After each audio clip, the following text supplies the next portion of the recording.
Hello everyone, Ladislas Maurice from thewanderinginvestor.com. So today I'm quite excited about this conversation. So I'm with Warren and Julie, who have a really fun YouTube travel channel. So Warren and Julie travel with us on YouTube. The link is below.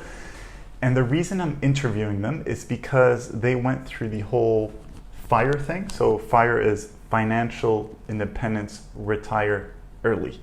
So they are an example of people who worked for many years and then decided to save money, quit working at a certain age, and now they're living a life of freedom and flexibility. And fun. So, yes. And fun, yeah, and a lot of fun. Yeah, we're enjoying ourselves. So, at what age did you FIRE? 51. 45. And at what age did you decide that you wanted to do this? Geez, he did that early. Yeah, Julie would give me a hard time because probably around when I was about 35 or 40, I was starting to really get in the groove of I really don't want to continue to work till I'm old, and I wanted to be able to be young enough to enjoy life. So I started to talk about retirement. She told me I'm talking like an old man, but it really didn't take us long. Once we both got on the same sheet of music, within a decade of really trying, we were retired. We just really focused on our economics, making sure we weren't living above our means. We were not borrowing from our future selves by taking credit cards, and I had a good living, and we typically were carrying zero balances on our credit cards, but we might have had $60,000, $80,000 of available credit that we could have spent in a heartbeat. We utilized them for cash back because we made some good money that way. And so when we started to pay ourselves first, so we had our early retirement accounts and we were funding our long-term retirement accounts. We have a couple buckets of money. So when I'm 59 and a half, if I want to tap into that money, I have my IRA, my 401k money, and her IRA, 401k money. But we paid our early retirement accounts money as well, because if you want to retire early, you don't want to be using your IRA or your 401k. You want to have a separate account with your investments that you can tap into and get your interest, your dividends, that you're not going to be penalized for taking them out early. So you put 2 kids through college, right? Yes.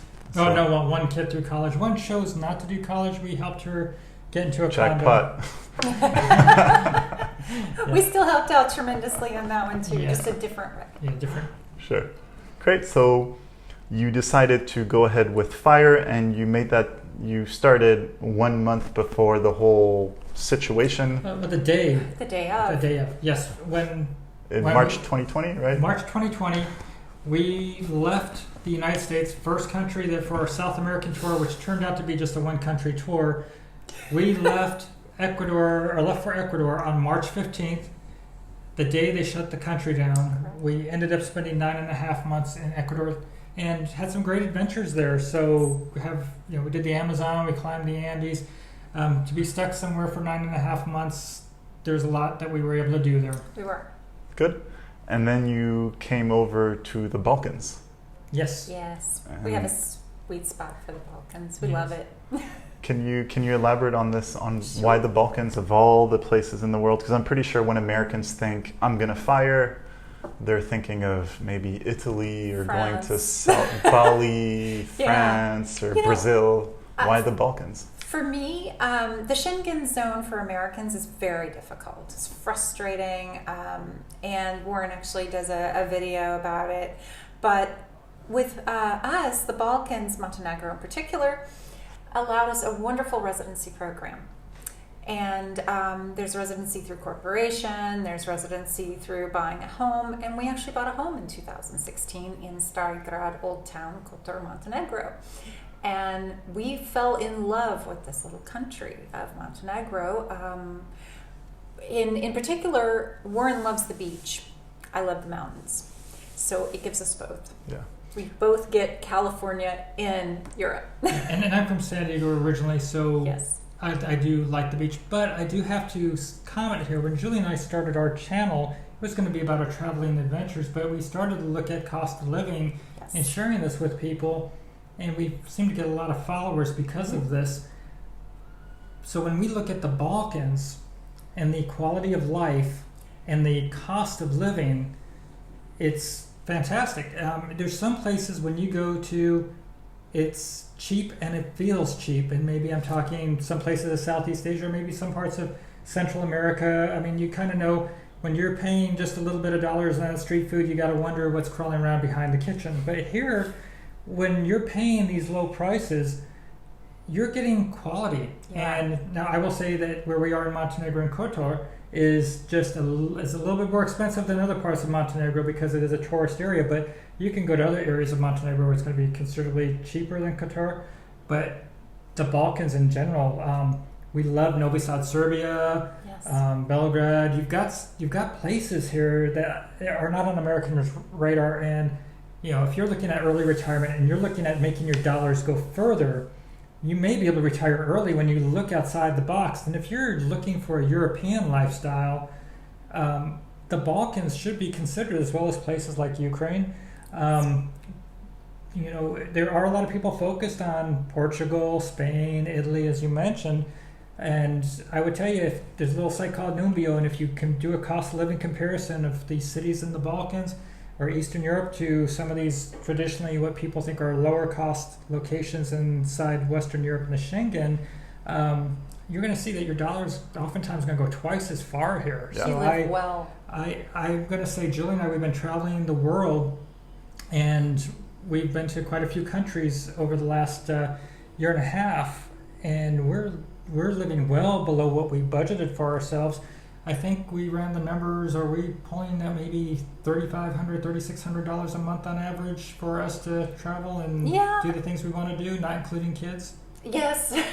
and so that's so far below our Yes. budget. And that's traveling all over the place. And to be fair, that's actually a lot. It is a lot.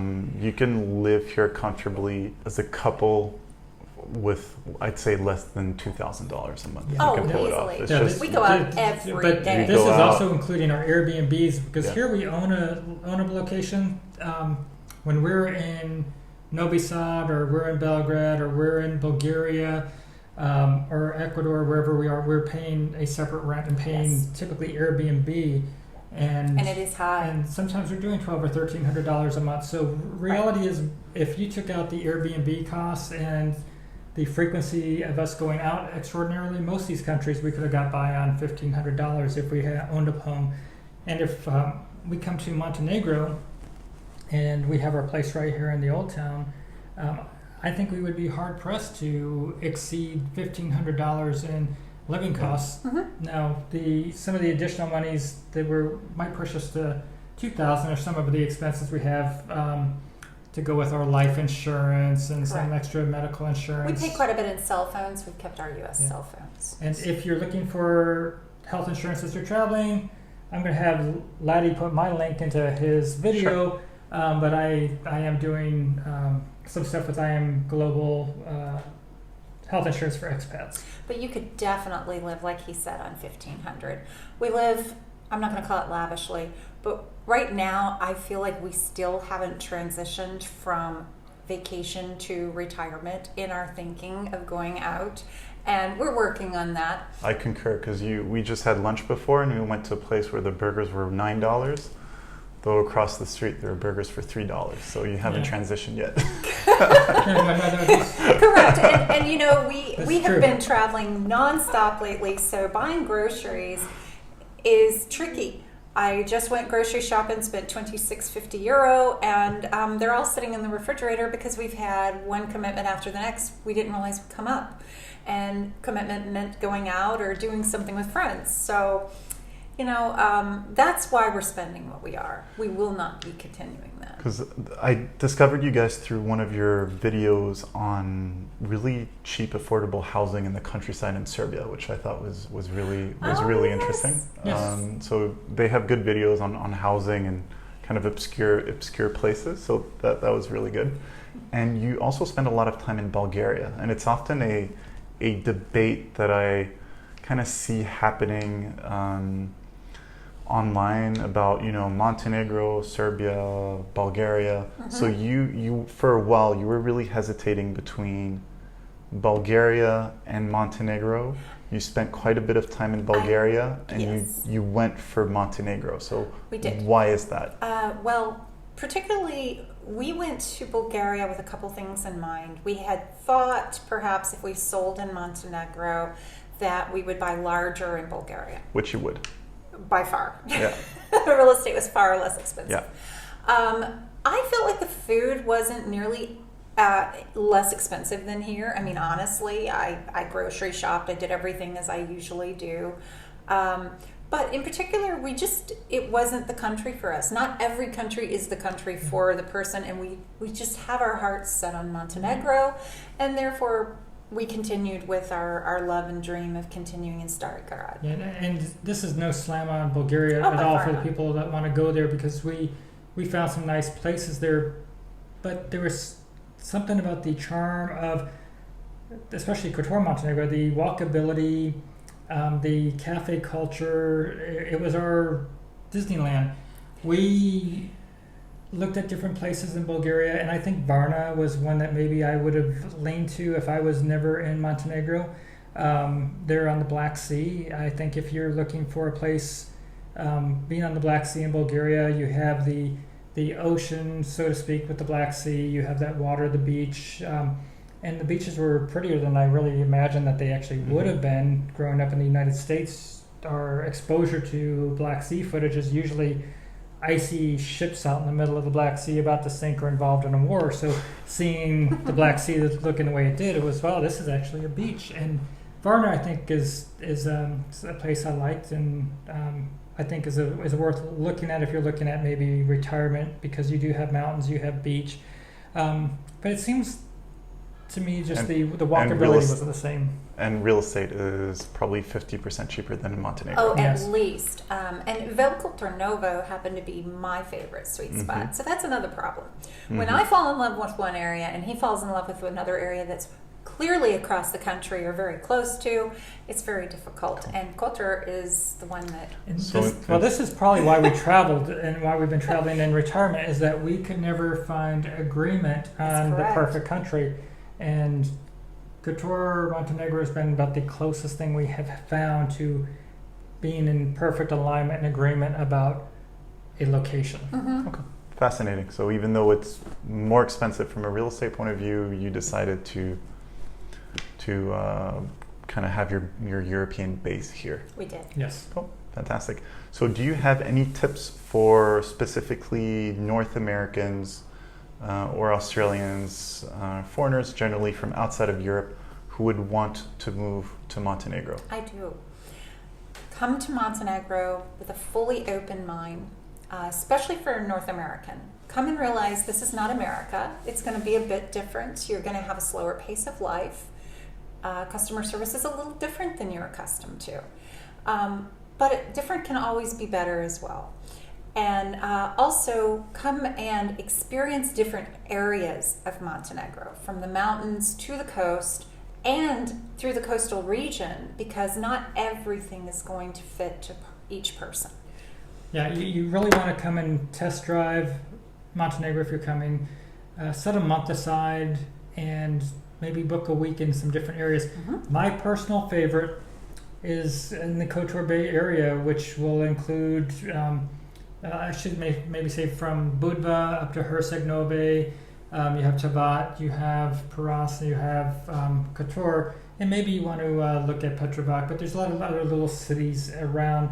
I think that's where a lot of the expats or foreigners are looking at investing and putting their dollars. Maybe if you're a digital nomad, if you're here and working, I think people at work maybe end up at Podgorica in the capital. But the digital nomads, I think also maybe go that direction. But I don't find that area is quite as charming. Sorry, Podgorica. It's just kind of big cement blocks and some forget shopping. about the capital. Montenegro is not about its capital city. My heart's in Kotor Bay. It's about the bay and the coast, and really, looking north of Bar, maybe Petrovac north on the coast, I think is probably the sweet spot if you're looking at investing and looking for that charm. Cool, fantastic, thank you. So make sure to have a look at Warren and Julie's Travel With Us channel on YouTube. The link is below. They travel quite a lot around the Balkans. They have more trips planned. We're having lunch. They were debating where to go next. So I'm looking forward to it. I'll include the links to the 2 videos that were really informative. One on where you explain the Schengen zone for non-EU people, and the other one that house in Serbia, which was cool because a lot of my audience is into real estate, and also the link for expat health insurance. If you're looking to move to Montenegro, I can put you in touch with a competent lawyer who can help you with the whole residency process. And if you're looking to buy real estate in Montenegro, I can put you in touch with the right real estate agents. So feel free to get in touch with me anytime. So Warren, Julie, thank you very much for your time today. Thank you. I appreciate it. Thank you. Okay, cheers. Bye-bye.